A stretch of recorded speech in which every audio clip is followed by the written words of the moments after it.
Americans, men, would have trauma, anxieties, inner conflict and stuff, and the idea of having to pay a therapist to explore a romantic relationship in therapy is going to be very difficult for at least 80% of American men. So that's a protocol that Peter Sandhill has done. Now, for the 80% of American men who feel shitty about that, you know, they kind of reflect on it, like I've since studied psychology and stuff and learned that this is terrible. You know, this is a no-no on so many levels. It's then will feel shitty that the therapist does not, when this is brought up, voluntarily offer a refund, an apology, and ask how they can help to sort it out. So that has not happened. So I think not everyone would ask or go that far. Some would just say that's a fucked up therapist and get out of there. But if there's an understanding that, as I've subsequently learned, the high facilitators, despite presenting themselves as being great for this work, you know, if you were in my 30 workshops over the past 15 years, the message goes, we are great, we love to help you. If you would like help in any of this area, just come to us, pay us money, and we will help you. I mean, sounds reasonable enough. But they're not actually licensed psychotherapists, trauma therapists. They're not, and this is, so I think in where we have a focus on high ethics, which I think maybe 50% of Americans are aware enough of organizational and professional ethics to where they'd feel like you didn't disclose that you weren't licensed. You didn't provide caveats. You didn't say you might be much better working with someone who actually follows good therapeutic guidelines. And you're the winner out of that, not me. Meaning you get the money, you get the clients. I have the bad experience and I have to pay for it. So I think 50% of Americans or more would feel shitty about that. So we've got 80% being upset, you know, with the, kind of the sexual thing. And then I think that it's more in the 90% range of Americans who have never done, I've never been drunk in my life, for example. And Peter Sandhill was my first psychedelic shaman in a suicidal state.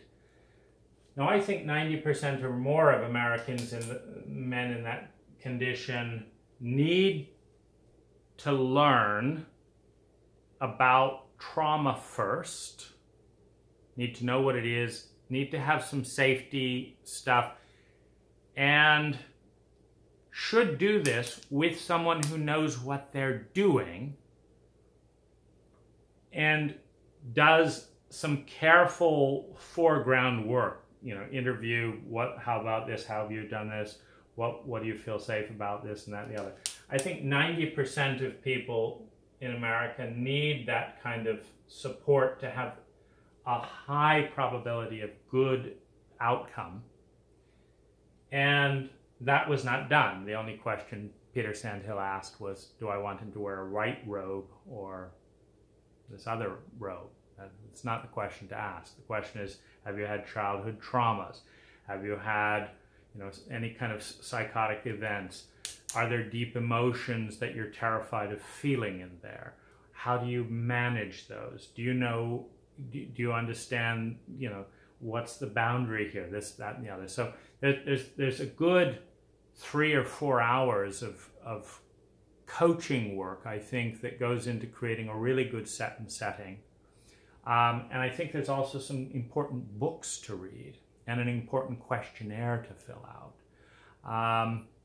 and a follow-up protocol. How are you doing in this area? How are you doing in that? So this was not done by Peter Sandhill, and the follow-up was not done at all. Now, when now, if you're with a nice person, you know, in my session with Peter Sandhill,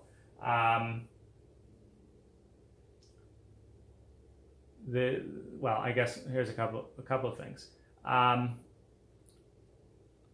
think that the odds of something going wrong go up 50% if the quote therapist or professional pushes the psychedelic dose above the threshold that the participant feels comfortable.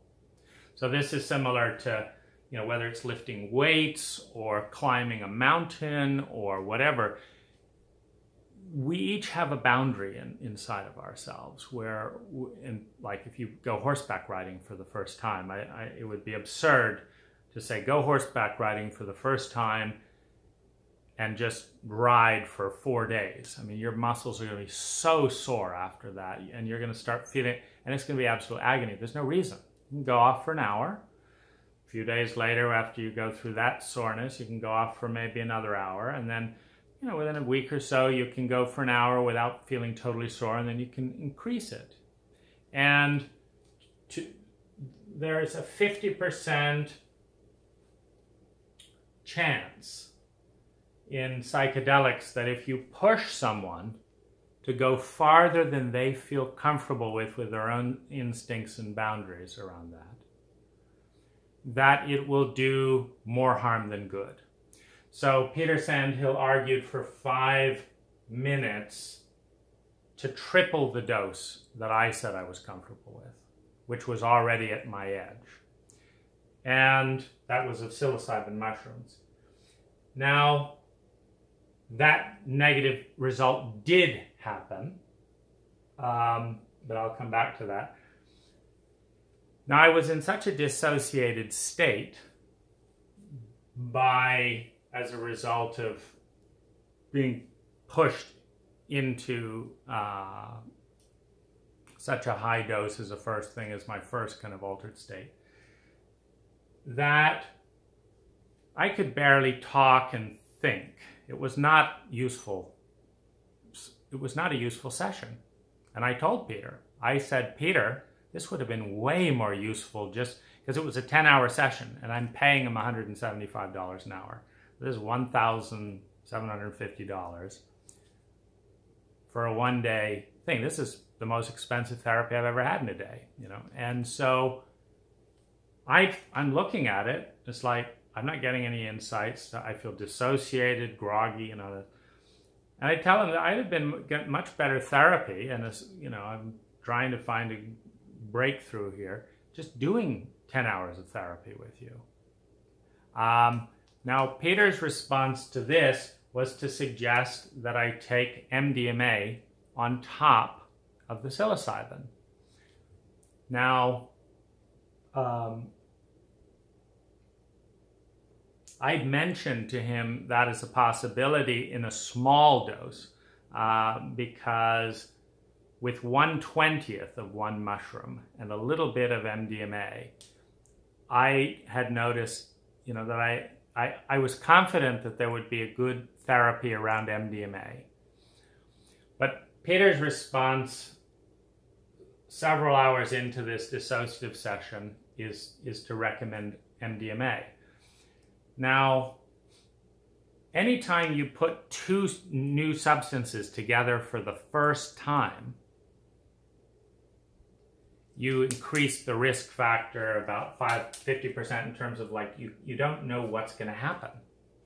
You do 2 totally new things. It's not a good idea to do 2 new things in one time. You don't want to, for example, try a brand new hiking trail and, you know, where you don't know what the terrain is, and try out a brand new pair of hiking boots at the same day. I mean, that's minimal area. That we're talking about possible psychotic breaks and stuff like here, but you want to know, you want to have some constants. So this is the longest session I've ever done with Peter. It's the only time I've worked with him in 12 years. It's the first time I've ever been high. It's the first time I've ever, had a psychedelic. It's the first time I've tried any kind of a noticeable dose with mushrooms. 1/20th of one mushroom was, what I had done as a little sample. And I said, Peter, I tried it. 1/20th of one mushroom has a noticeable effect for therapeutic purposes. I'm not trying to be blitzed out of my mind. I'm trying to do therapy, if you understand. So there's a big chance that will go south in some unexplained way, which it did. Now, there is also, what I can say in retrospect, an 80% chance that if you mix psilocybin and MDMA, particularly for the first time, and you have not done your prep work to know what happens, that MDMA being a boundary dissolving thing where one of the qualities of MDMA is that you reduce your critical judgment. And so what is left is when we look at someone, when I look at Peter, whatever, I see his good intentions, his positive sides, and I see his negative sides. And of course, what's right for me as a boundary is somewhere in between. Obviously, if he's trying to kill me, I don't want anything to do with him. And if he's a saint, I want everything to do with him. But being an untrained human being, I want a certain amount of reserve. Well, MDMA cuts that reserve out. You don't see risk in people, which is why, you can have someone having sex with you on MDMA who would not normally do that because they think, well, it's too soon, it's not the right time, I don't know you well enough, etc. So I'm going to have the reserve. I feel the urge, yes, I want to have sex with you, but I'm not going to do it because of this. Now, MDMA knocks that down. So there's an 80% chance in an environment that is physically affectionate with mushrooms and MDMA as a first experience, where there's loneliness, because love is a medicine. So, and that's one of the things that I was dealing with in the suicide. There's loneliness there. And so there's a desire for closeness. So I think there's an 80% chance that some kind of sexual love, falling in love experience will happen, unless the sitter, the facilitator of the session, holds it in a safe, checked place. Now, there's also, I think, an 80% chance that someone who's never done psychedelics and stuff is not going to know what to expect. So I didn't in any way anticipate falling in love with a man. I've never done that before. And I did not anticipate falling in lust with a man. I've never done that before. But there is an 80% chance, particularly with a sensitive man such as myself, where, I'm not opposed to the idea of being homosexual. It's just a big journey in the psyche in this culture where there's been so much stigma. And, I've had men literally fear me I'm not gay, but I've had men afraid of me, angry at me, sometimes keeping me at bay, judging me, etc., because they think I might be gay. And see, if I'm opening up that part of the psyche in its probability field, men loving men, I've got to deal with this whole wave of stuff in the culture. But I've also got to deal with this culture's views around prostitution. So if I'm paying a therapist to go in that terrain with me, I'm now paying a prostitute to explore homosexuality at a much faster rate than I feel comfortable with outside of that state. And that's why I'd asked Peter Sandhill not to take any substance. But he did recommend taking MDMA. And then when I didn't follow up, he recommended it again 30 minutes later. I did take it at that point. And lo and behold, I fall madly in love with Peter Sandhill while paying him, do channeling and stuff. And I think there is an 80% chance that something like that can happen in this kind of situation. So that's a risk. Every one of these check marks is a risk, and which means it's not a good idea to do without adequate preparation. Now, that means there's an 80% chance that a high facilitator will break their high agreements. Well, no, there isn't an 80% chance of that, but they will. So the patient has lost their guard. They don't have the critical discernment in this thing. So I'm now wanting Peter to be my lover. And if Peter says yes, he's going to break his high agreements. Being an unknown, if he breaks his high agreements, that's not good. I'd say there's only about, the high facilitators, it turns out, are not as well trained as I thought. So I think maybe there's a 50% chance that if a high facilitator is sexually interested in a participant, so Peter escalated the relationship. We kissed, he asked me to lay on top of him. So I think this is going to be an 80% problem for more than 80 or maybe 90% of American men when everything calms down and they have to kind of make sense of who they are outside of the session. I think 80 to 90% of American men would say, okay, so that happened. It's not just that I fell in love with a man and da-da-da-da-da, but it happened, and the facilitator, the paid professional, told me to lay on top of them.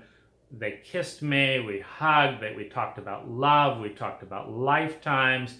They received all my love without caveat, without saying, this is all going to end on tonight, or let's wait on, none of that.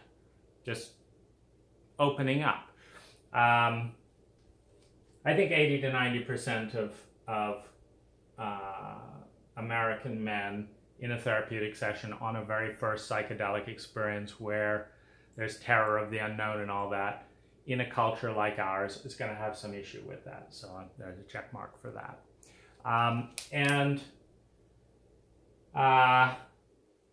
Then during the session, when I was on MDMA and psilocybin mushrooms, I started what I'll call channeling. I started speaking from a place of my truth that I don't normally speak from. And what I told Peter Sandhill was, one, take money out of this. It's not appropriate to charge for this. So I told him that. I told him I needed 9 months to integrate this session.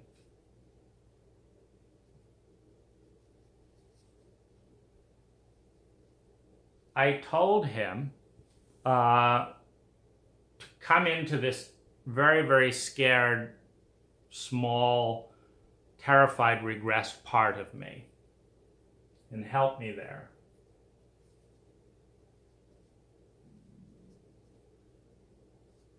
I told Peter that he really hurt me in 1993. That one of the first things out of my mouth in the very beginning of the session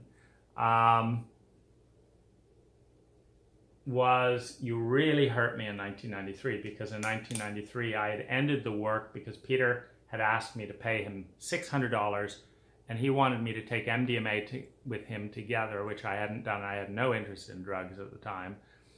And he wanted both of us to take MDMA.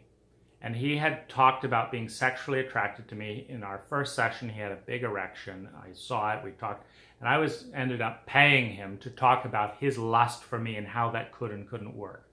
It really hurt. There was a whole series of ripple effects on that, and I told him that really hurt me. I also told him during the session, I said, Peter, you've got blind spots. I can see them when you see stuff in psychedelics. I say, you've got all this fuzz around your eyes. You've got blind spots. And I told him a bunch of other things too that are not as relevant to safety. But this was the core thing that I felt, really strongly about. I also asked him, I said, at the end of the session, as I was coming down, I said, Peter, I want to be clear. I want to have a clear awareness of you, of what is our personal relationship coming out of this. So, you asked me to lay on top of you. You talked about having lifetimes together.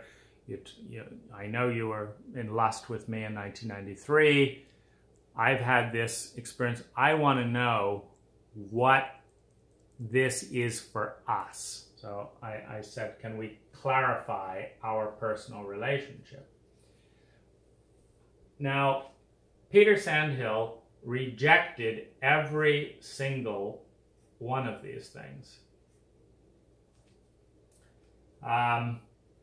And I think there is a 90% chance when you do psychedelic work or deep therapeutic work that if your therapist has an agenda that is different from the deep truth that is coming up in you, which is the whole point of the therapy.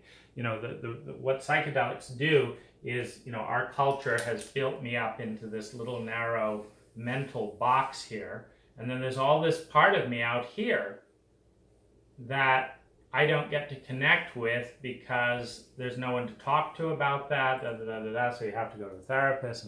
And so what psychedelics does is it dissolves the boundary between this acceptable part and this bigger part of who we are, so that we can learn from a bigger part. This is key work. Now, if what's coming in, the truth coming in, the feelings coming in, the requests coming in are blocked by the person you've hired to facilitate your integration, you've got you've got two agendas and you're not being served, basically. So I think there's a 90% chance that people are not served if the therapist has another personal agenda that overrides their interest in serving the client. And I think it's particularly dangerous when the therapist has upped the dose, because the higher the psychedelic dose, the less control you have of what comes through the psyche. So, for example, at half a mushroom, if you're not ready to deal with grief and a rape scene with your father, that might start to come in and you get a sense, oh, that's in that territory. So I'm not going to take more mushroom until I'm ready to deal with that stuff. And you can push it away. You can fight the substance at a low dose with your conscious mind, in the same way that we block out so many childhood memories with our conscious mind. But with a high dose, you can't do it. The substance is in control. Now, when you take a high dose on the one hand, and then the therapist fights the dose, now you've got two energies, and I'm in this deeply vulnerable, receptive state with what's coming up in me in the session going against my therapist, not going against me. I feel peaceful with all of these things and I feel it's helpful. Like, just imagine if Peter had not charged me for this work, then he would not be doing me this as a professional. If he wasn't doing it as a professional, it wouldn't be my session, it would be our session and his gift to me. Being his gift to me, and not as a professional, he's allowed to make mistakes, he's allowed to be sloppy and stuff, because it's kind of the difference of, you know, if I say, hey, I'm going to come over and help you repair your chair, I'm not a carpenter or whatever, I'm going to do a okay or a sloppy job, but you're not going to say I want a refund or something and shout about it on Yelp because I, as your friend, spilt glue on your chair when I was trying to help you. You know, these things happen. You know, I'm not a professional.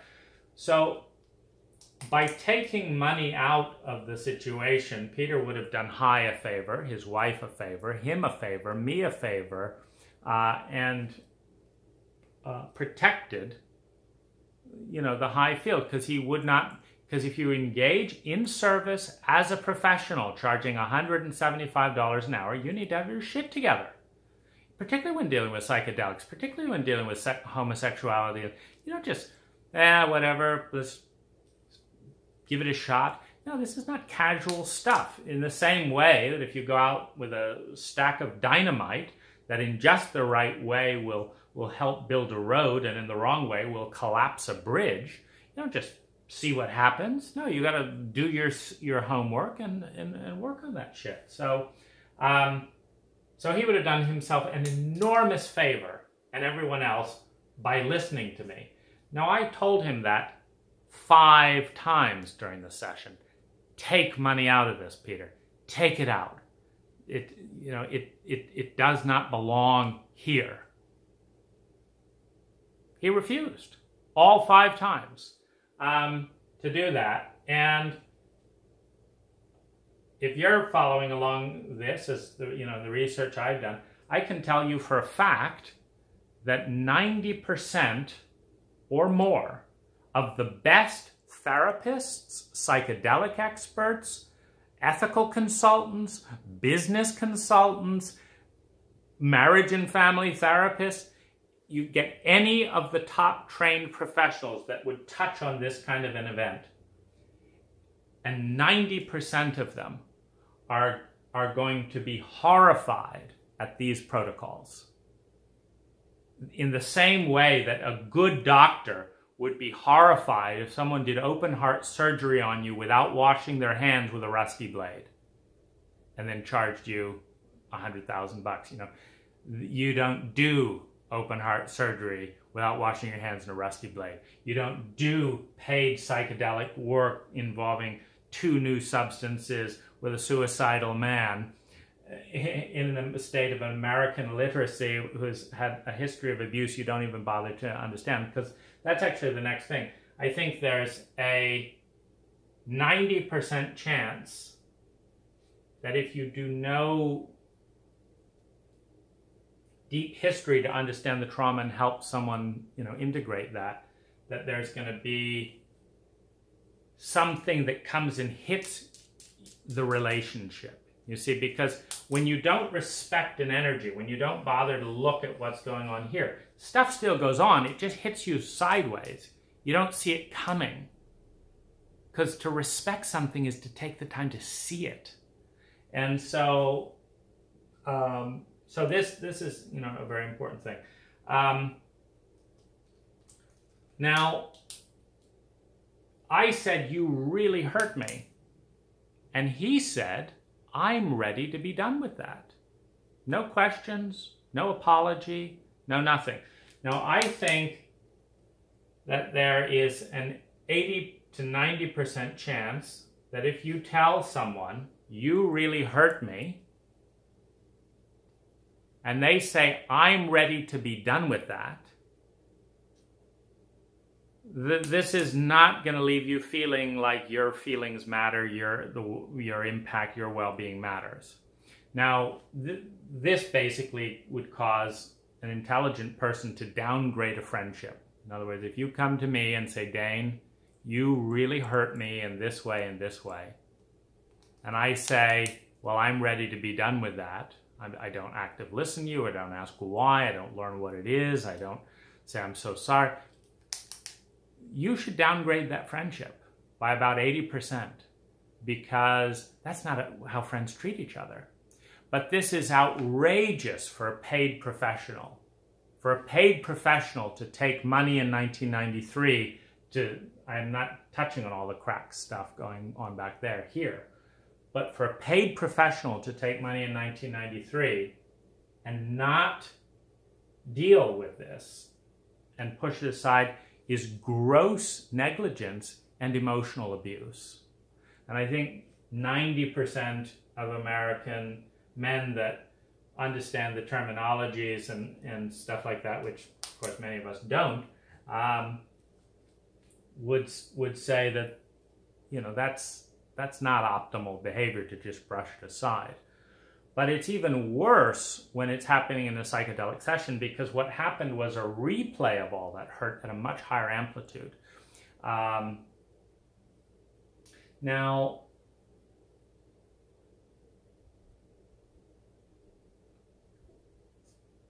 in the 9 months integration, it's the individual who determines what has to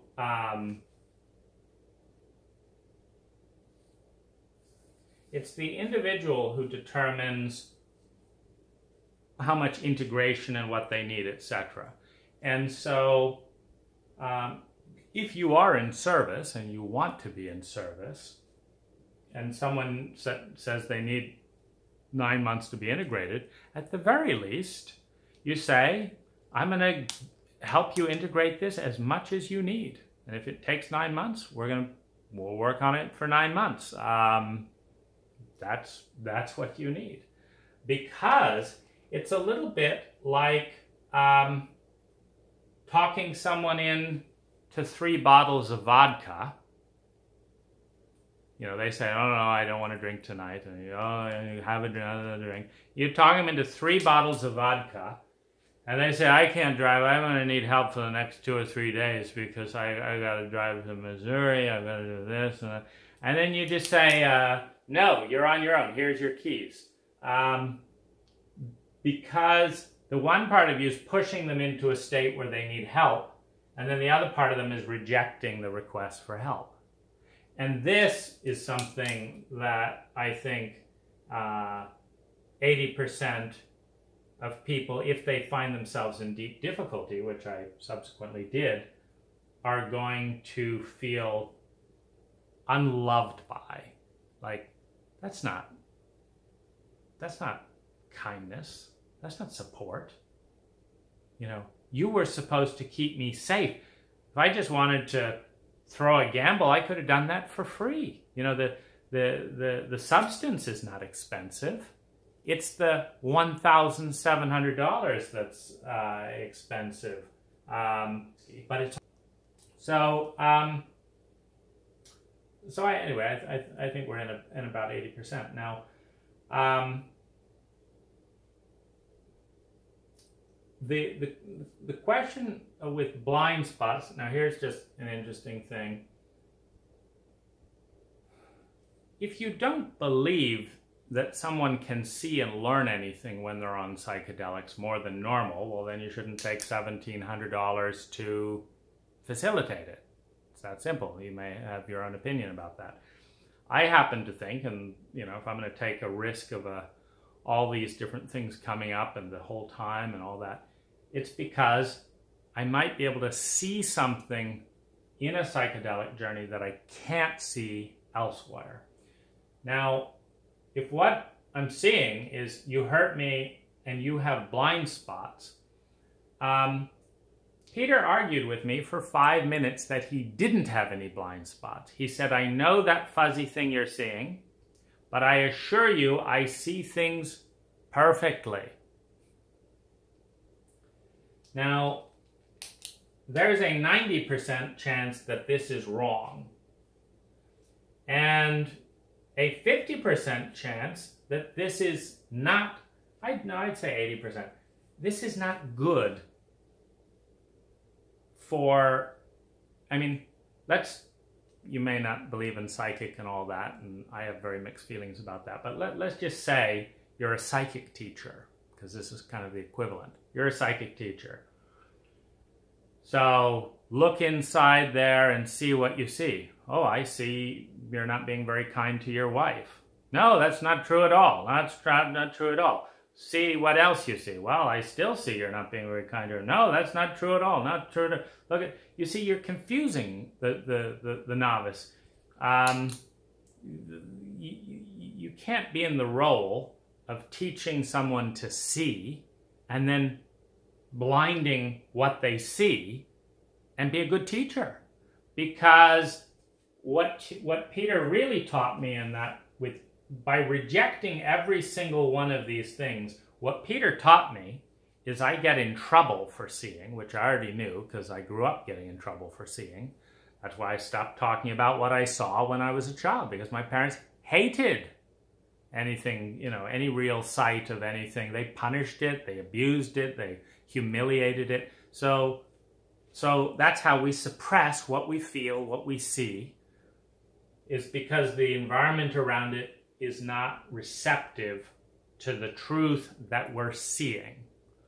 I'm not saying it's better or worse than some other truth. It's just the truth we're seeing.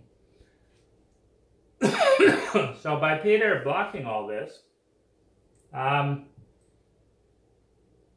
he's causing me to doubt the very thing that could have helped him and me stay safe. Because had he taken money out of it, the hurt of having to hire someone to fall in love with them and then betray me would have gone down 50%. But he's not listening, so the hurt goes up. Now, as a professional, Peter needs to be responsible for his impact. In the same way, you can inject hate into someone, you can inject doubt into someone, you can inject steroids into someone, you can inject heroin into someone. What you inject into someone psychologically at a time when they are in the deeply vulnerable state on psychedelics has real impact. And that impact is either very good or very bad, because psychedelics is an amplifier. It's speeding things up. So if you're going to amplify something, you want to make very sure that it's the right thing. Well, how can you do that, given that Peter does, he's not a very experienced psychedelic guide or anything, so how would he know? But what he's injecting is doubt and resistance. You're wrong about that, and you're wrong about this, and you're wrong about this, and you're wrong about that, and I don't want to deal with this, and I don't like this. And when you need someone in the way that you regress when you're in a psychedelic state, just like a child, you don't want to be the enemy of your guide. You want someone who's done enough work that whatever you say, they're comfortable with it. Good, healthy responses, tell me more. I have blind spots, tell me more. Interesting. Thanks for telling me what you see. Thanks for telling me that. Thanks for telling me that. They don't have to agree with it, but Peter is actively saying no. And this is all on a 10-hour recording, by the way, so the whole session is recorded, so it's not like this is a him said, memory thing.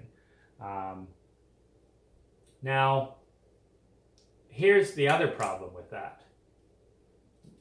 There's a 90% that any human being is wrong. Meaning, I guarantee, there's a 99%.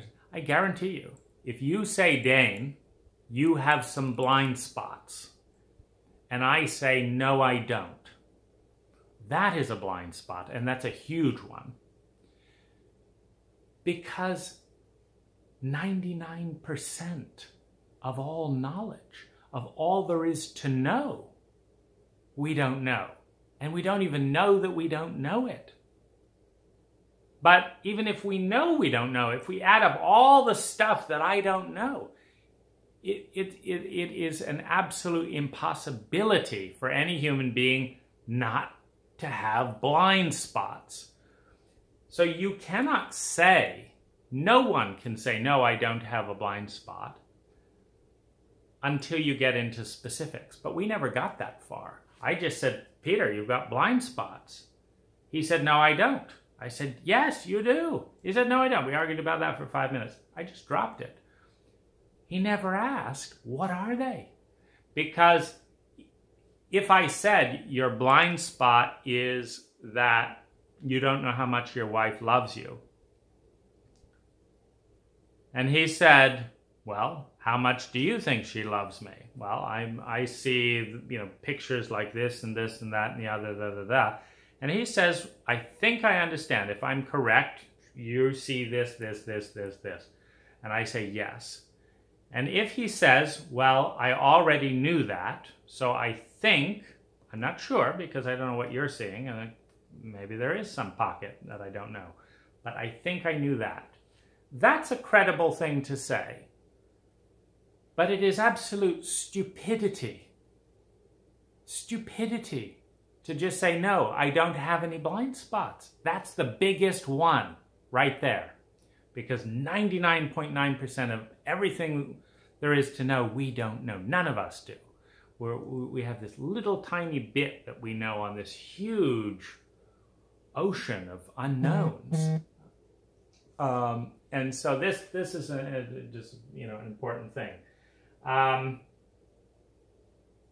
And as for the help me in that really deep and dark place, I've never asked a single person in my life to help me in that little vulnerable place. I had the courage to take a huge risk and ask my therapist at $175 an hour to come into one of my deepest pains that emerged in the psychedelic session.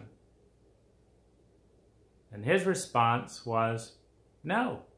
He said, I'm not going to go in with you. I'm not going to ask what it is. I'm not going to ask any questions and all that. He said, I get a little sense of what you're talking about, and I'll just put a nice energy on the outside.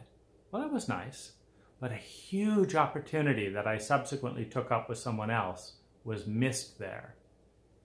And so, that's these opportunities. You want someone, 80% of the value comes from these kind of opportunities. So we're dealing with pretty straightforward stuff in the session. And then to clarify our relationship, you see, many of these things compound. Because Peter never asked me a single question in his life about my childhood and what it was like to be in deep trauma and abandonment and 2 years old and this and that and the other. Because he never asked a single question, he doesn't know. Because he doesn't know, and of course he has no blind spot, so he doesn't know that he doesn't know. He doesn't know how essential having clear, grounded boundaries with people I'm in relationship with, particularly people I'm in relationship with in a psychedelic love, with the first man in my life, with my therapist, is a really important grounding safety for me, for my mental emotional well-being. I've got to know what the expectations are and the boundaries are, and I need to know them now. Well, he dragged that out for 6 months. Let's talk about it later. Let's talk about it later. Building the anxiety, the betrayal, and the uncertainty every single time. And of course, he didn't know that because he didn't ask and he didn't take the time. And so I think with people with early childhood attachment disorders that encounter someone like Peter with this amount of boundary dissolving stuff, there is a 90% chance of it doing real and significant harm. Now that harm gets compounded when Peter blames the patient because, and stuff. But still in the session, there is an 80% chance that it weakens the safety of the session for a therapist to keep a secret with his wife. So in the energy field dynamic, his wife is an unspoken presence in the dynamic. So here's me, part of the mix. if he doesn't honor his wife, he brings some of that shakiness into the relationship. Now, an hour into the session, he informs me, I didn't tell Sarah this was a psychedelic session because it would be easier that way. In other words, because she was upset in 1993 when he'd recommended doing MDMA together. Good for you, Sarah. You know, he was upset. She was upset about that. He didn't want to deal with that upset. He thought he knew best. So he went ahead and did this session and told her it was a normal session, but it was a psychedelic session. Now, he tells me that in an hour in. And what I'm thinking is this the way facilitators treat one another? Now, because I'm in this very... I'm going to interrupt and create a little meta-conversation here about probability fields. Because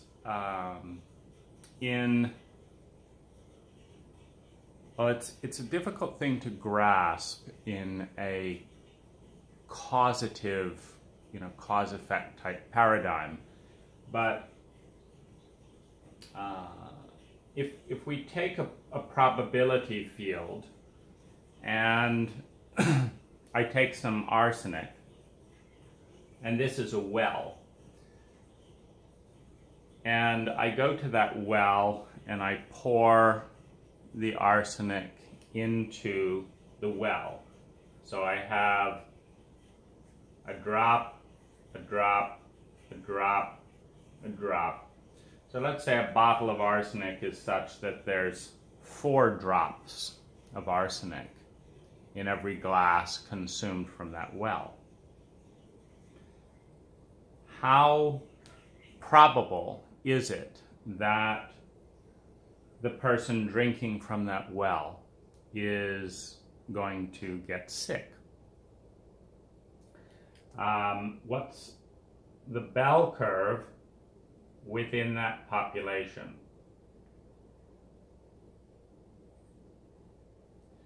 So 4 drops of arsenic per glass. I pour it in. What are we going to see within the bell curve of that population? For example, let's say this is a town of 1,000 people, and there's maybe 3 or 4 newborn children, born that week. Then there's, maybe, let's just say there's 0 to 10-year-olds, there's 10 to 20-year-olds, and 10 90 to 100-year-old people, and there's a bell curve of people, and let's say there's 10-15% of the population is sick. So if someone already has pneumonia, has the flu, is dealing with HIV, is newly born, is 80 to 100 years old, we would expect that they will die first. In other words, and let's just back up a little bit. How many of you think that if I pour arsenic in the well, and in a town of 1,000 people, and one person dies that wouldn't have died? So I pour arsenic in the well, one person dies. How many of you think that that's murder? And so here we have our one person.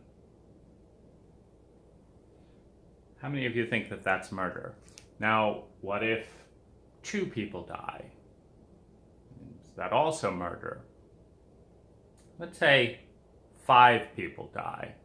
Let's say 5 people die on the first day and another 5 people die on the second day. Is this homicide?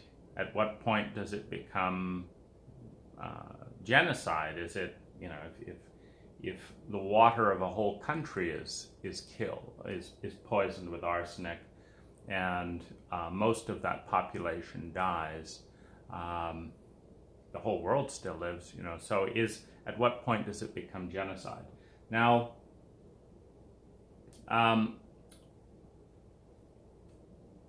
what's your sense? At what point do you consider the person who poured the arsenic into the probability field, into the well? Now, I say a probability field because it's not ever 100%. So let's say I've gone to your house and I've poured arsenic into your water tank, into your water filter, whatever. So, but one of your family is on vacation, so they're not going to be poisoned. So you can see we've got 2 variables there, two factors. So on the one hand, I've poured arsenic in your well. On the other hand, people are at choice, right? Maybe they could go on vacation. And I'm, you know, it becomes a less conscious choice for sure if I told you I put medicine in the well.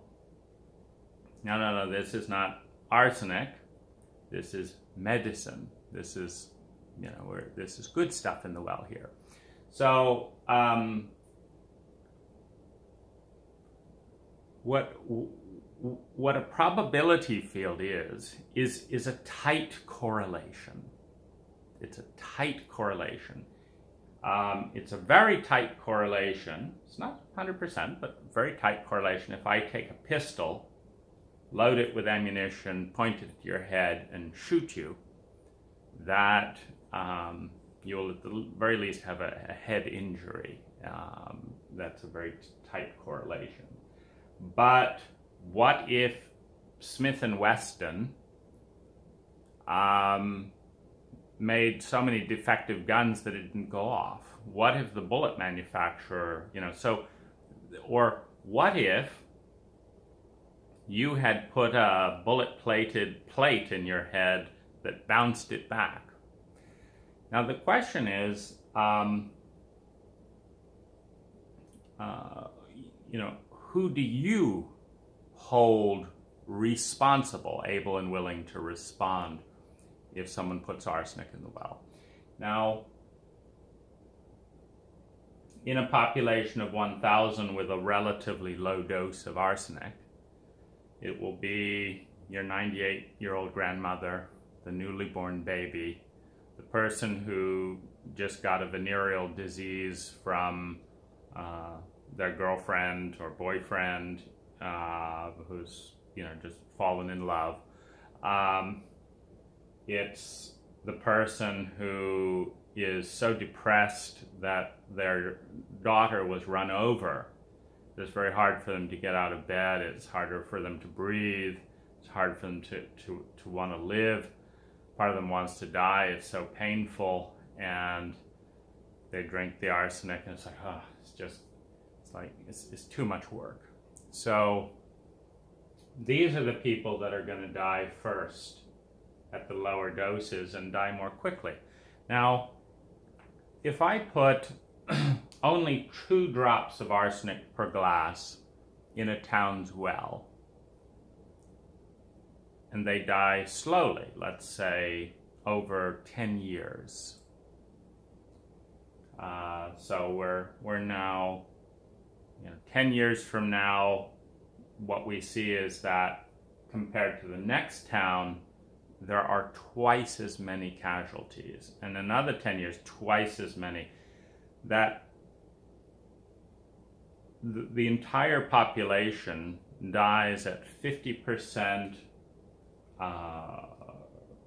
the speed of another population. So in effect, half of the life of that town. Some died immediately, but overall half of the life of the town was used up because there was arsenic in the water. Now, would you hold the person putting the arsenic in the water responsible for those deaths for that town? And you know, in our paradigms, you know, of court and court case, etc., we you know, members of the jury, would you so and so put arsenic in the water? Are they or are they not responsible for the deaths of these people? Now, this is a very important question.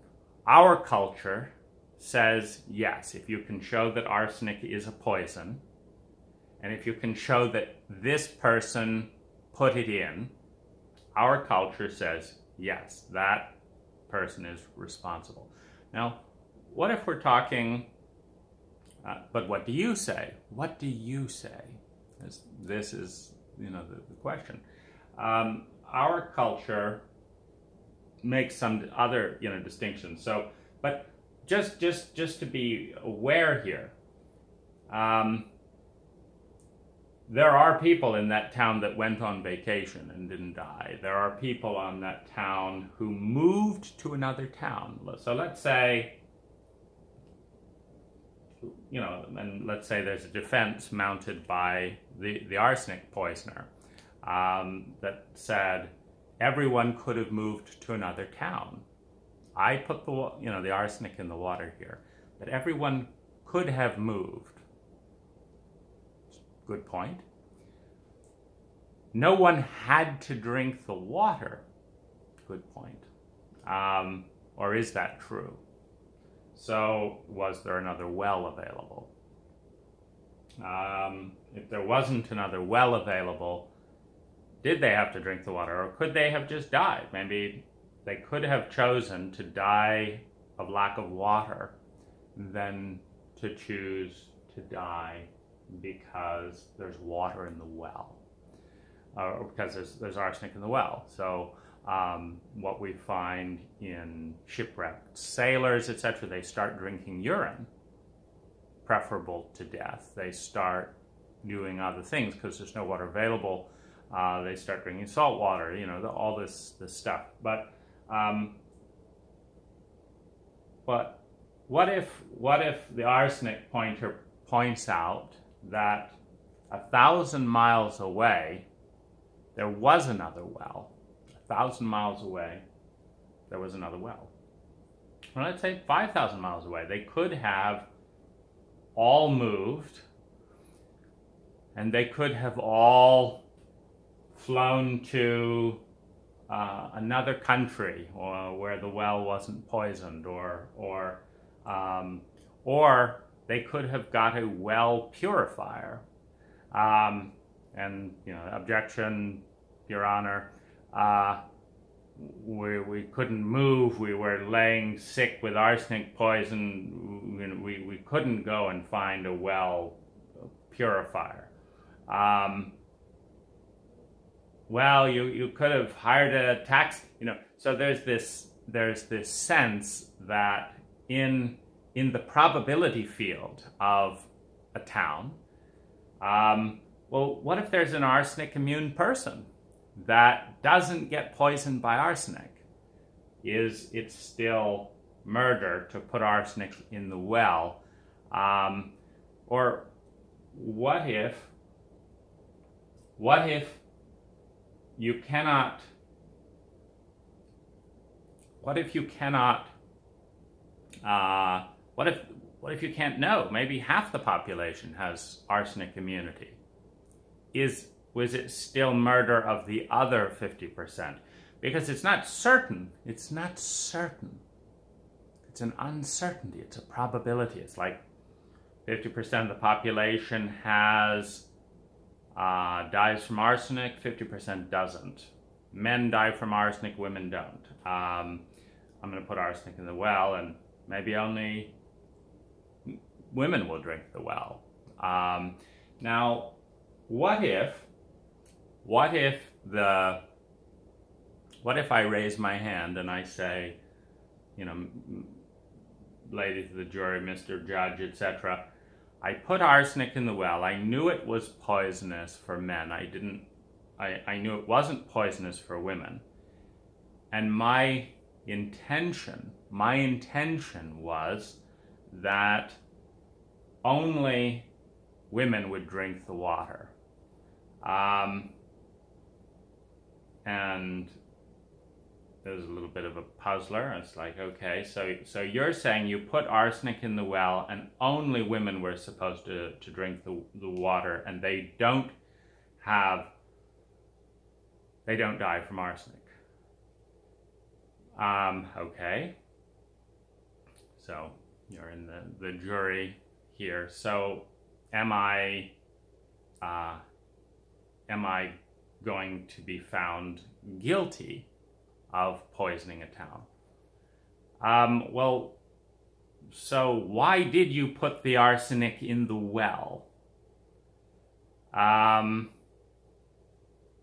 was in a hurry, this, that, the other. Wait a minute. You didn't have to put, it's like, why did you put arsenic in the well?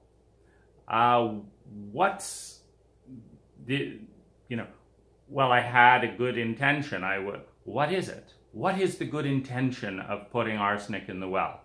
I wanted a town that only women lived in. Okay? And you didn't want to kill all those men who are susceptible to arsenic. Right. So, what did you do, Dane? What did you do, Mr. Rose, to see that no men drank from the well you poisoned? I did absolutely nothing. I just I intended that they would not drink from this well. And if they did it, if they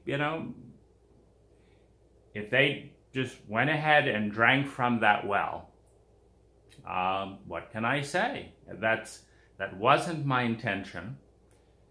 It's not my responsibility. I don't control all these men. They drink whenever they want to drink. They could have moved, okay, so your position is that you didn't want to poison any of those men. You wanted a town with only women. Women aren't poisoned by arsenic. You put arsenic in the well. You didn't tell anyone.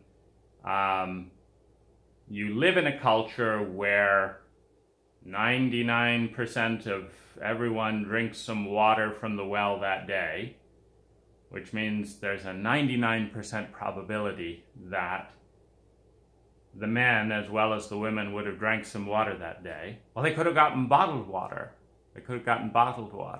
Okay, so how many percentage of this town, city, just bear me out in this strange argument, how many people then you think don't drink bottled water? Well, it's only, 20% of the town drinks bottled water, 30%, okay. So on an average day in this town, there would have been about 400 people in a day that within 100,000, whatever. Let's say there's 30,000 people would have gotten sick and maybe died because of what you put in the well, but you were hoping they wouldn't. Yes, I was hoping that. And you didn't do anything to make sure they didn't drink from the well. No, I didn't bother with that. You didn't inform anyone that you'd put poison in the well. Well, it's not poison. It's not poison. I object. It's not poison. It's only poisonous for men. I see. So, okay. So You didn't inform any of the men who would be poisoned, for whom this is a poison, that you would be putting it in their water. No, I didn't, Your Honor. But you didn't want them to drink it. No, I didn't want them to drink it.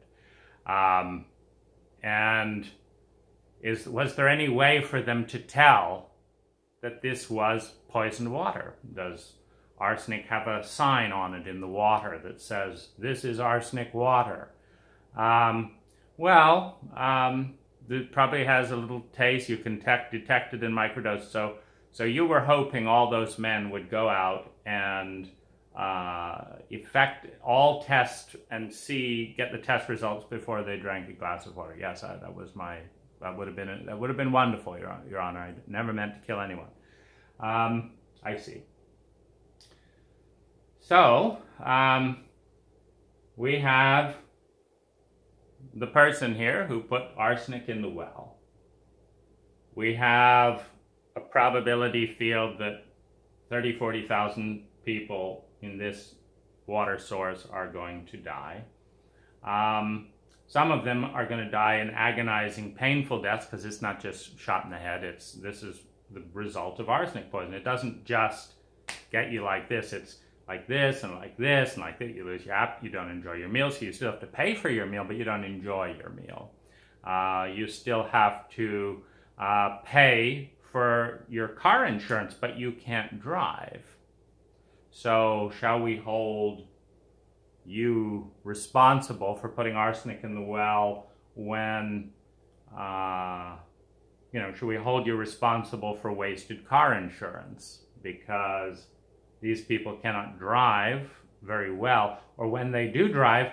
Now, what about the fact, defendant, what about the fact that when arsenic affects people's judgment when they're sick and tired, but they've got to drive because they got to get their granddaughter to work, because these people live in a town where if the parent doesn't take care of the child, nobody else does. It's just hard luck child. So what if the sick parent in a town with a lot of sick people can't get their little baby girl from kindergarten, who, lucky for luck, is not being poisoned by arsenic because she's a girl, but she still has to get picked up from kindergarten? And what about the fact that traffic incidents went up 800%? 800%. In other words, there were incidents where a normally responsible adult male, under the influence of a stomach cramp, arsenic poisoning, blurred vision, etc., ran into a 6-year-old little girl and killed that 6-year-old little girl. Is the arsenic poisoner responsible for the death of that 6-year-old little girl? Now, what about the fact that the arsenic poisoning is eating the person alive, and it's just like so, they can't enjoy their croissant, they can't, they can't do their work well, so their clients are not happy because work is not being completed. Now, what about that? In that scenario, is that too far away of an impact? So that if we say in a town of 100,000 with 40,000 dying, getting sick, in poison, what about the traffic accidents that go up 800%? What about the client service that goes down 80%? What about the tension in the marriages of the clients whose service went down? Like there was a marriage wedding, a gazebo going up for the marriage, and the anniversary of this and that and the other, it didn't get done. And it just brings up, all the other things that didn't get done, and it's like, and rather than having an anniversary, these people have a divorce. Is that the responsibility of the arsenic poisoner? That they poisoned a man who drank the water in a well they didn't know was poisoned. And they couldn't do their work. And an anniversary gazebo didn't get built. And the couple had argued, should we hire this person or that person? They get a divorce. Is that the responsibility of the arsenic poisoner? If that divorce wouldn't have happened, if the arsenic had not been put in the well. And what about the 6-year-old little girl who dies because someone under the influence of arsenic poisoning rams her in the chest, and after 3 or 4 days and a $100,000 hospital bill, she's gasping in there. She's gasping, this 6-year-old little girl barely able to hold on to her life is just gasping and dies. And what are the odds that her parents, as a statistic, will have increased marital conflict, lack of sexuality, lack of this and that and the other, because one of their children has died? And as many parents do when a child dies, I could have picked them up from school that day. I could have sent her older brother. I could have.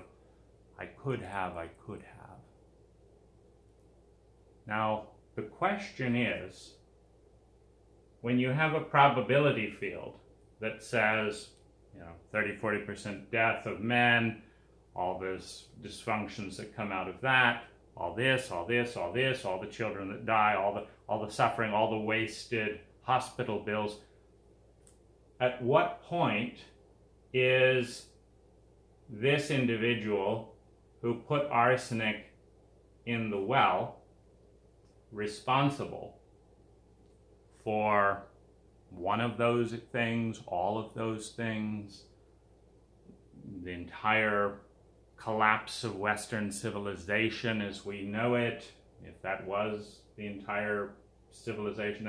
At what point is it they are responsible? Meaning, yes, it's absolutely true. If you hadn't been sick, you would have been driving your car. If you'd been driving your car, you would have got this done. If that had gotten done, this would have happened. If this would have happened, this would have happened. If this would have happened, this would have happened. It's absolutely true. And I put arsenic in your water, you doubled up in pain, you didn't feel safe to drive, and you died, or you just were sick for a while. These are probability fields, and every single drop of poison, is a probability field. Now,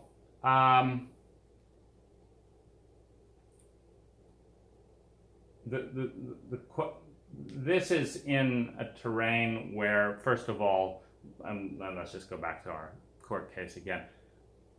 What if I'm a 5-year-old little boy? What if I'm a 5-year-old little boy and the picture was there was a jar next to the well and I just knocked it in? Now this is very interesting in the United States, because we do sentence juveniles to death. We sentence juveniles to death. I don't think we've gone as low as 5 years old. Aren't we enlightened? But we actually do sentence juveniles to death for certain crimes.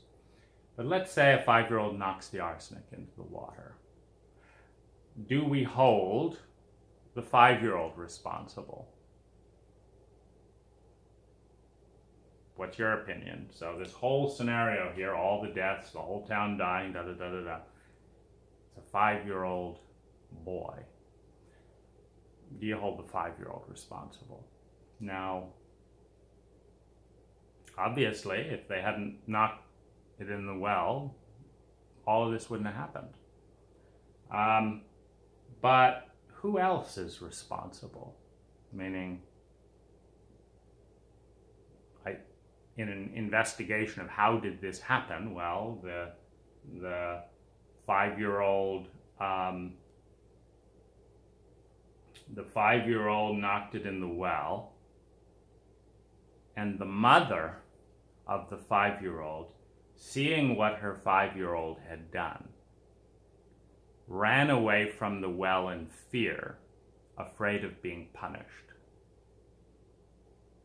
So we have the same situation here, only rather than being a terrorist, a human being intent on supposedly having a female population, what, all to himself, who knows? We have a 5-year-old boy who knocked it in the well and nobody saw. Is anyone responsible? Well, who put the arsenic near there? What's the well testing? Did anyone think to test the well as half the town starts to die? You know, there's some stuff, but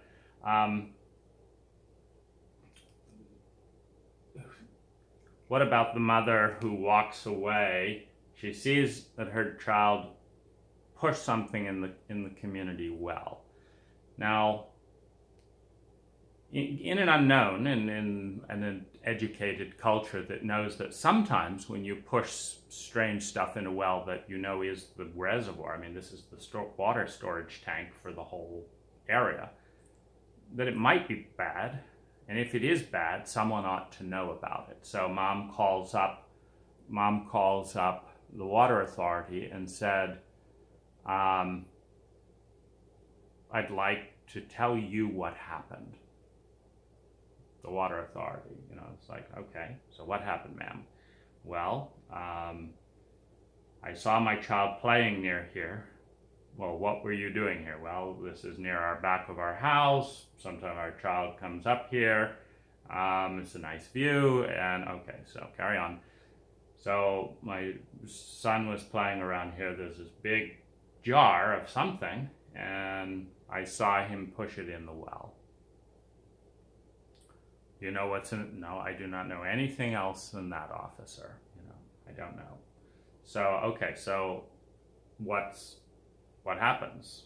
Well, does the well authority, does the officer call in the tank and say, you know, what was in that jar? Where did it come from? Who knows where that jar comes? Nobody knows. Okay, so we have an unknown stuff. Could it be poison? Could it be this? Is there anything? Now, what if they don't test for arsenic because they don't know that arsenic existed?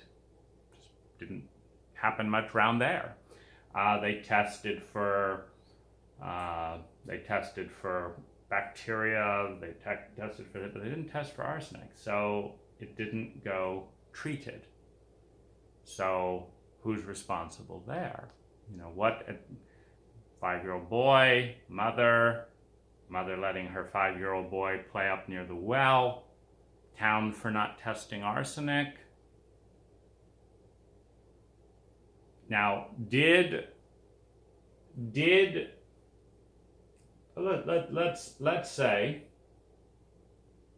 let's say for a moment that someone calls the mayor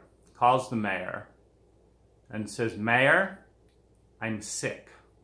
I'm sick from the well. I'm sick. I've never been this sick before in my life. I may die. I'm sick from this well. And I think I know because there was a jar of arsenic and this and this and this, and it got pushed into the well. It happened like this. It happened like this. But there is now arsenic in this well. Can you help me?" Well, person doesn't get help. And the person doesn't get better. Now, if they die, is this the responsibility of the mayor? Is it responsibility because this is city water? We're dealing with, city water here. And what if the pot of arsenic gets thrown in the well and everyone on the city council knows we've got a poisoned well? We've got a poisoned well. The poison is something, it was city arsenic. It was supposed to be used for this. 2 drops is normally okay. It keeps the algae off and da-da-da. But the whole dish just fell in. We don't have any other water for the people. We don't have any other water for the people. And it doesn't kill everyone. I'm sure it'll, and we're just going to hope it goes away. But people start getting sick here, having issues here, etc. Now, is the city responsible for disclosing and informing what happened? An elevated risk to your health has been brought to our attention.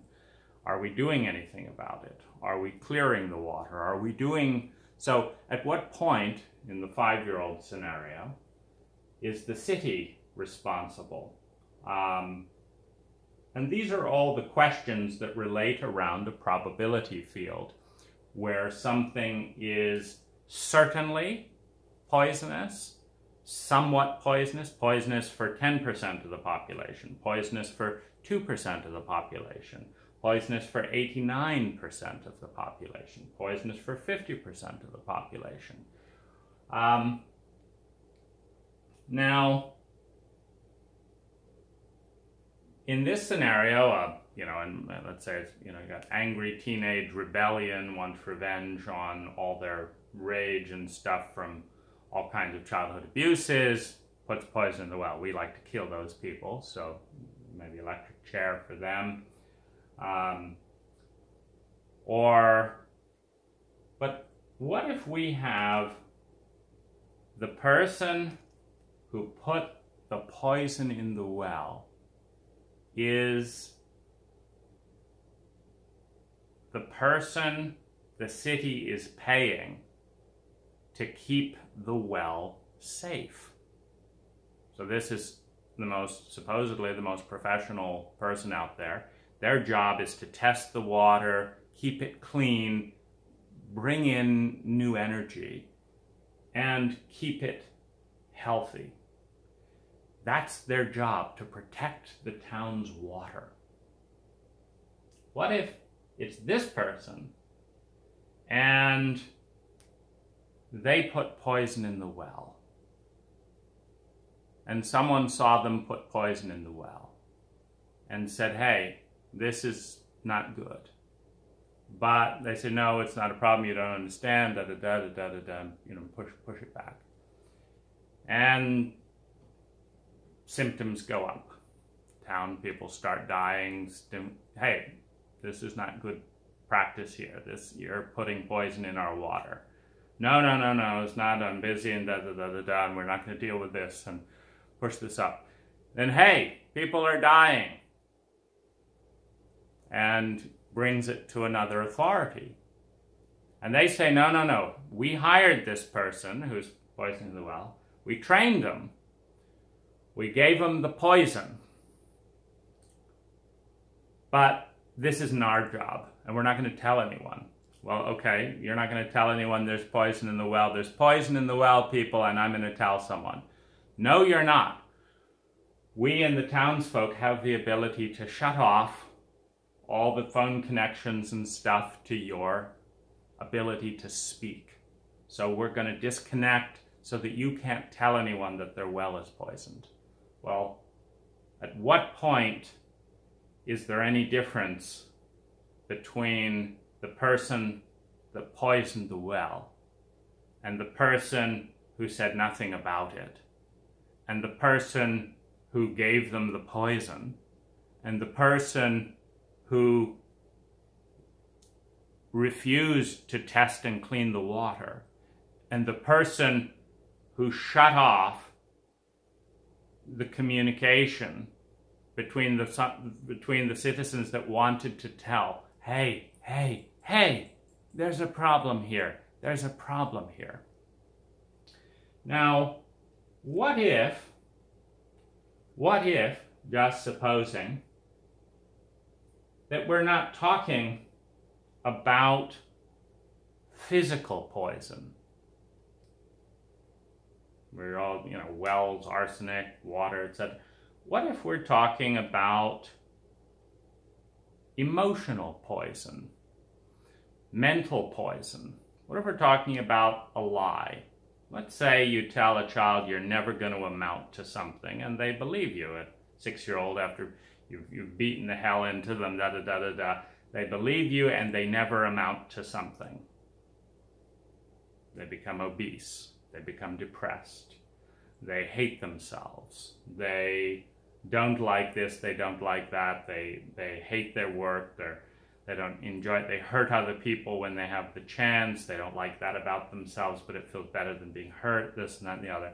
And so you have an entire life of fear, shame, hostility, dis-ease, uncomfort, and then they die. Is that better than being a healthy vegetable with no feelings? Is it better than this, that, and the other? Is that poison? Is the person who put that poison in the well? No, I told my children they'd never amount to anything. I told them they were pieces of shit. I beat them. I did this. I did that. I did this. But look at this boy. You see, I had 5 children, and this boy, well, it doesn't seem to be affecting him. He just brushed it off. Now, this one committed suicide. This one, well, it's hard to say with that one. Who knows? We don't have time for this. But it's and they're alive. They're alive. What about that well? And what about a culture that doesn't care about those types of things? Oh, that's fine, as long as they're not actually physically being poisoned by a physical thing. Oh, that's fine. Well, what about the fact that people who are depressed die 10 years younger? Is that a 10-year murder? Well, we don't really like talking about these finer points of science. We are a scientific culture. We just don't talk about the finer points of science. So, next question. What about this issue? And what about when it is our emotional, mental protectors that are putting the poison in? And what about when it's denied? No, we never poisoned you. No, you were a happy child. And watch the biographers about Hitler, talk about how over-pampered he was. And then compare that to someone that's actually reading the details as opposed to summing things up. Now, the reason I digress to these points is that every action, every thought, every feeling, and they of course integrate. There is a thought and feeling that creates an action. Every action, every thought, every feeling does affect the probability field. This is affecting the probability field. This is an action in this case of speaking. Now you're taking an action to listen or not to listen, to deflect or to learn, or to say, this is what I'm going to do to help things get better. Or you're doing nothing. Or you're, oh, that's another whiner about poison in the well. It didn't kill my grandfather, it's not going to kill me. And so every one of these things affects the probability field. And to the extent that we want to evolve, that we want clean water, clean air for our bodies, that we want a clean heart, a clean mind for our mental and well-being, that we want clear and healthy relationships with one another, the more toxic the poison, be it ignorance, be it terror, be it trauma, be it shame, the more it must be healed. One way or another. And I want to suggest that discounting communication control and willful ignorance leading to perpetual negligence. We're not going to tell them there's arsenic in the water. There's an interesting story about perlite, or no, vermiculite.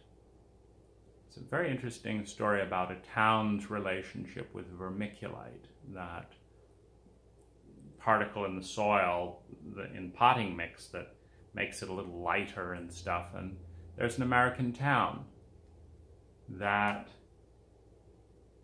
killed roughly 50% of its population, if I have the memory correct, by refusing to look at the correlations between vermiculite in the playgrounds and every possible way, in this town, and the death of the population. Oh, it never killed this, no, don't be a fuss pot, blah, blah, blah, blah, blah. And one person didn't get support from the town members, didn't get support from the company, didn't get support from any other people in the town, didn't get support from the scientists, didn't get support from our national government. Absolutely no one wanted to see that exposing children and human beings to vermiculite dust had dramatic, chronic, predictable health effects. But it did. And it took one person sacrificing their reputation, their friendships, their money, their time, their own health, to stay interested enough so that more light came to the table around vermiculite. So we have four dots of arsenic in a population base. But we have many, many more. And I want to suggest that there's more than 100 forms of poison in 100 different ways that I haven't even talked about. I made a version of this that is literally 30 hours long. Well, we pretend that we don't have time to learn about emotions, so we don't. So we're emotionally illiterate. We pretend we don't have time to learn about child rearing, so we don't. So we as a culture are parentally illiterate. Whatever point it is on the continuum, it's getting better, but it's by no means, the point that a gardener, you see, in an industry, in a materialistic, rationalistic, scientific culture, if I'm a gardener and half of my plants die, I'm not a good gardener, because we actually care about plants. But in fact, my statistic is about 2 plants per 100, meaning the way I garden, out of every, if I put in 1,000 plants, there's going to be about 20 of those plants over a course of a year that die. And I'm okay with that when it's in the realm of plants, because it's cheaper for me to give a 1-year warranty and just tell the client, give me a list of what dies, or I'll come out and inspect it in a year. And if there's anything dead, don't worry. It's an average of 20 plants, for your size garden. I'll make a list. We'll go out. We'll replace them. And only, and then you're all set. And that's, I can't stop dogs peeing on some of them, and this. I can't stop, the fact that people walking near here pushed the dripper away, and we couldn't see it under the bark, or my crew forgot to put a drip irrigation piece onto this one plant, so it had no water. That's why it died. And of course, when you replace the 20 plants, you look, why did it happen? Sometimes it's like, I have no idea. Was it a bug? Was it a caterpillar? Was it a mole tunneled through there? I don't know. But you check all the normal things: the fertilizer, the drip, the soil, the plant, new healthy plant, and usually that takes care of it. So in that statistic, the service is provided complete, but with an expectation that in the first year you may have 2% may die, and maybe not. But if they do, it's not a big deal. We'll replace them, and you'll have healthy plants. But in parenting, in the healthy plant scenario, so how many people are happy with their country out of 100? How many people are happy with their relationship out of 100? How many people have a relationship that does not include mental, emotional, physical abuse? How many people are physically alive and healthy in their body? How many people are attending to their inner world, their thoughts and feelings on a level with their mind? How many people are on an addictive substance? How many people are doing things addictively? How many people are lying? It takes energy to lie. You got to maintain it. You got to protect the lie. There has to be a fear that engenders lying. And what is the pain that is beneath that fear? How many people are going to feel suicidal over a lifetime? How many people? And you look at those statistics, and they are atrocious. 1 in 4 people sexually abused, 20% with a mental emotional disease, 1 in 3 domestic relationships, including domestic violence, 80% of the population suffering from self-hatred. When you start looking at the demographics of a given population, you have to look at the well. The culture is the well. And there is a culture with a therapist, and that is that well. There is a culture with a relationship, and that is that well. There is a culture with a family, and that is that well. And there is a culture in a community and in a state, and that is that well.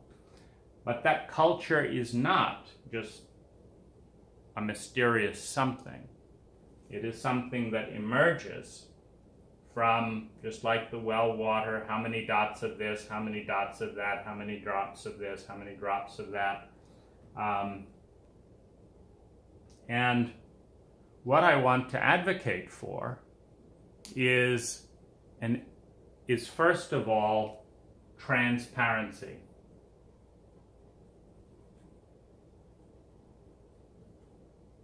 Transparency, that you have a right, that we have a right to know what's going on in our bodies, to know what is in the list of ingredients, to know what's going on in our hearts and what is going on in in the practices being taught, that we have a right, that parents have a right to see how their children are being taught, that we have a right to see how children are being parented, that it's not just behind closed doors, anything goes, that to have health, if there's poison in the water, we need to know about it. We need to be able to read, and we need to be able to make discerning decisions. For example, fluoride and chlorine are two things that many people have reason to feel concern about that are in our public waters. But it would be a bigger concern if that was denied, because we can get, like, I have a reverse osmosis water filter. Now, transparency, I think, is a good protocol when trying to sort out what went wrong, why it went wrong, how many people get hurt, etc. Transparency. Another thing is that evidence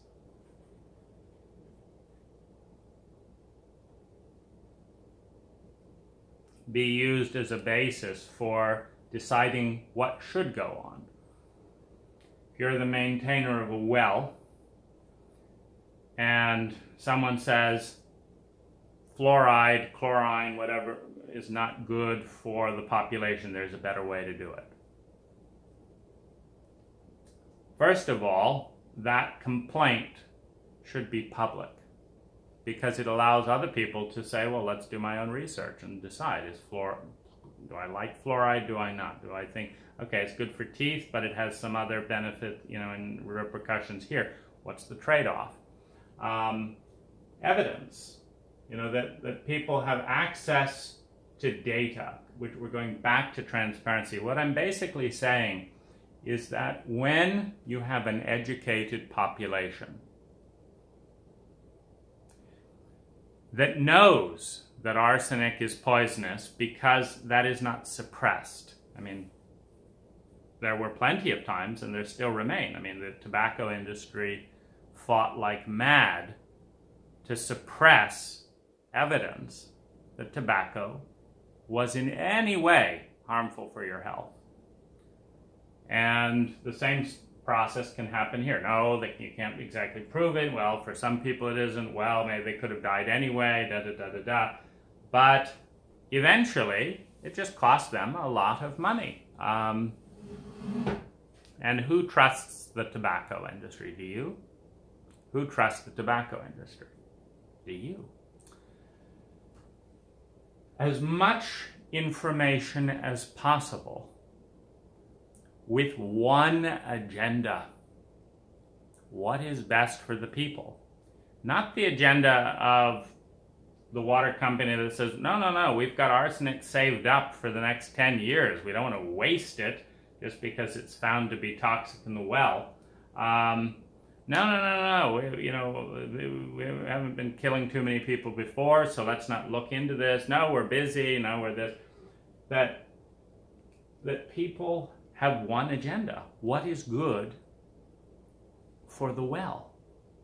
The purpose of water is to nourish the people. The water should be, therefore, the most important right of every human being in this population, to have healthy, clean water. So we should know, is it safe? Why isn't it safe? And we should have a protocol that works. Well, what's a protocol that works? What is a protocol that works? Well, a protocol is just a system. It's just a pattern. It's a recipe. For example, all doctors wash their hands before doing an operation. Does it work? Before Louis Pasteur discovered germ theory, doctors were killing patients right and left. Doctors were killing patients right and left. Now, at what point did those doctors become murderers? when Louis Pasteur informed them, I'm washing my hands, I believe, even though we can't see it. What? You can't see it. You fool. You think there are these micro bugs there? No. Everything, the naked eye can see. There's nothing smaller that we can't see. Well, the data is showing me that when I wash my hands, my patients don't die. Well, that's nonsense. We're not going to listen to that. So doctors continued to murder men, women, and children who paid them money to be killed by their physicians, because their physicians were not humble enough to say, well, is it worth looking at? Is it worth looking at?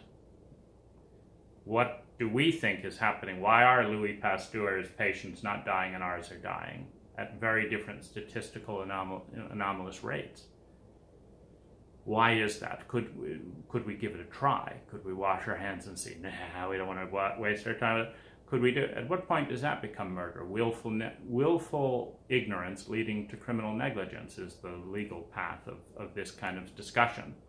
And then it took a little bit of time before the microscope revealed that Louis Pasteur was right, and that his efforts, which led to him being ostracized and humiliated, etc. This is what we often do, because when you bring in new information of any kind, it takes energy. And we all have lots of things to do. Don't think I have anything else to do other than sit here and make another video recording, try and speak it another way, take another bit of you don't think my body feels tired? We all have things to do. But at some point, we become murderous if we refuse to look at the data that says that this path and this protocol kills people, and this path and this protocol does not. And I'm calling myself a doctor, and I'm killing my patients. So do I have to study? Do I have to take the time? Do I have to consider new data? New data. There's always new data out there. And it's typically fought by the old guard. The guard of what? The guard of the old thought system. The guard of the old way of doing things. Beating a child. 40 years ago, the psychological assessment of female incest victims in the United States said 1 in 4 million American women are being incestually related to by their father. 1 in 4 million.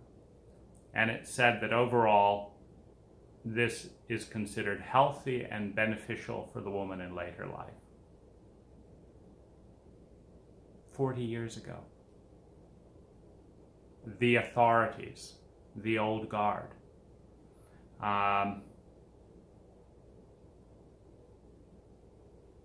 What do you do with that level of willful negligence when the people that you're asking to grow, to learn, etc., have so many shames and shadows?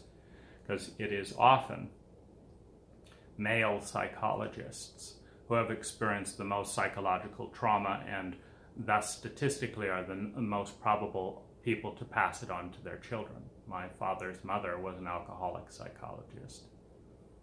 My father had PTSD. It is essential for people that we have protocols of transparency and evidence, and that we use the best protocols we can find based on corollary stuff. It's like you don't need to be a chemist to know the composition of arsenic and how it breaks down the body. If you give one person arsenic and the other's dead in 2 minutes, you don't need it. You can use corollary data until you get something better. Until you get something better. So thanks for watching.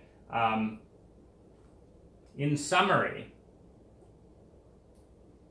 I believe that there are less than 3% of people who, for whatever reason, going on holiday, protective barriers, miraculous healings in their sleep, good guides, whatever it is, would not have been severely damaged by the protocols related to that I've experienced by Peter Sandhill, Sarah Sandhill, and the facilitator body.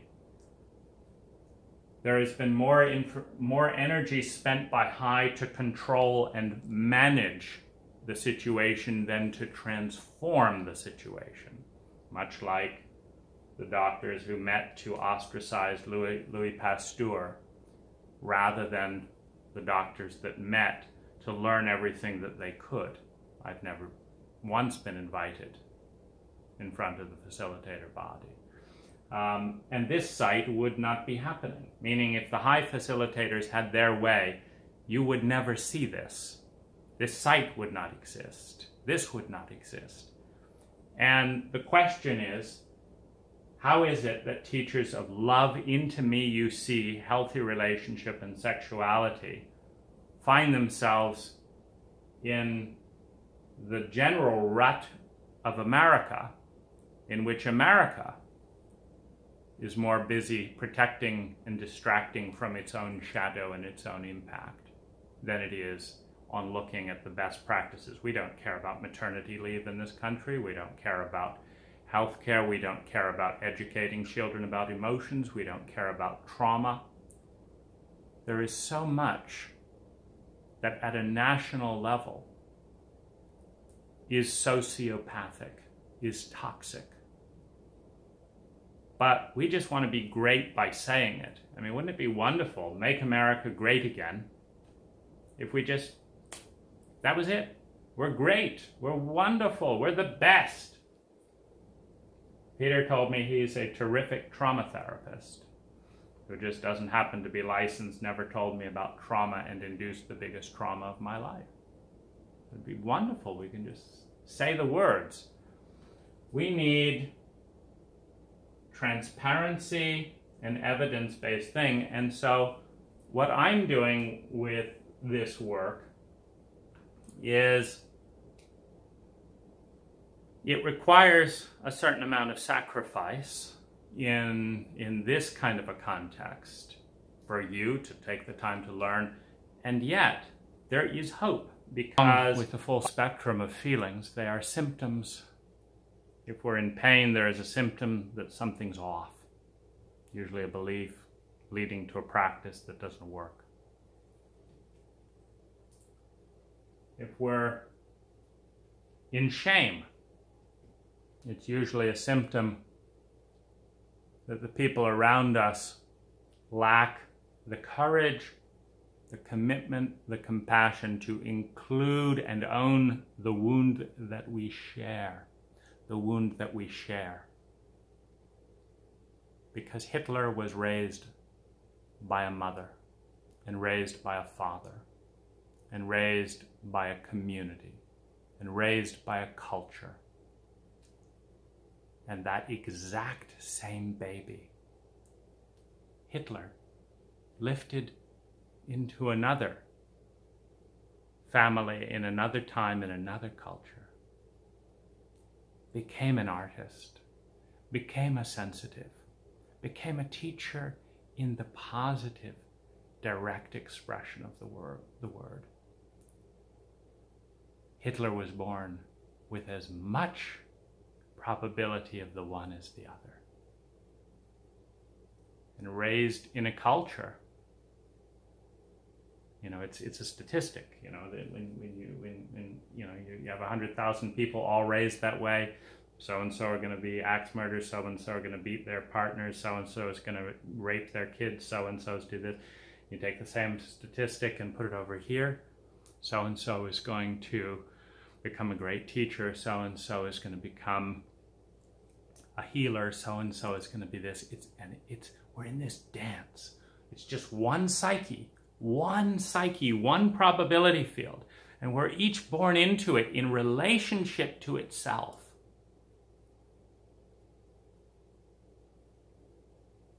In relationship to itself. As the masculine relates to the feminine like this poison is produced. As the feminine relates to the masculine like this poison is produced. But as the masculine relates to the feminine like this joy is produced. This love is produced. Ah, it's chemistry. It's chemistry. Chemistry of the psyche. The dance of the psyche.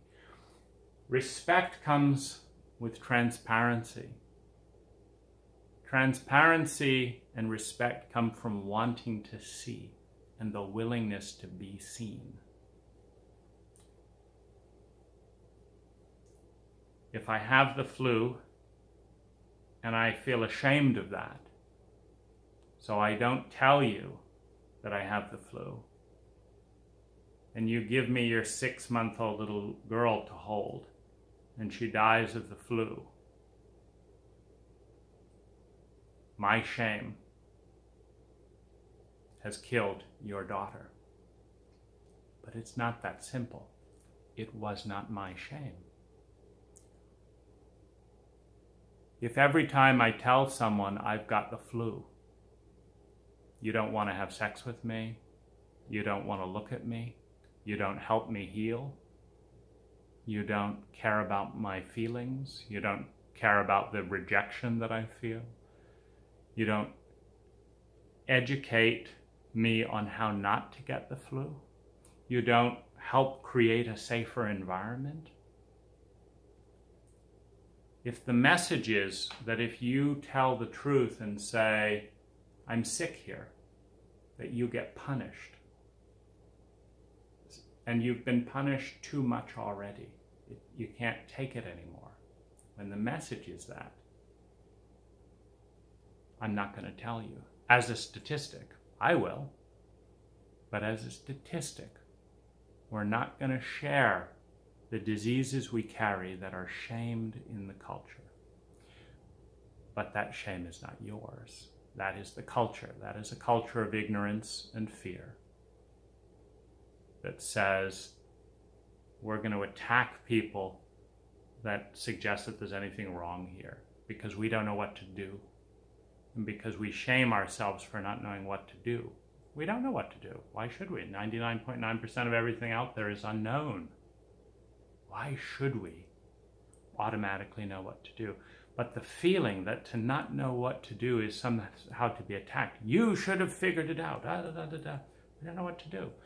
So that becomes a compounding issue. For example, if Peter Sandhill had at any moment in this entire thing said, Dane, I don't know what to do.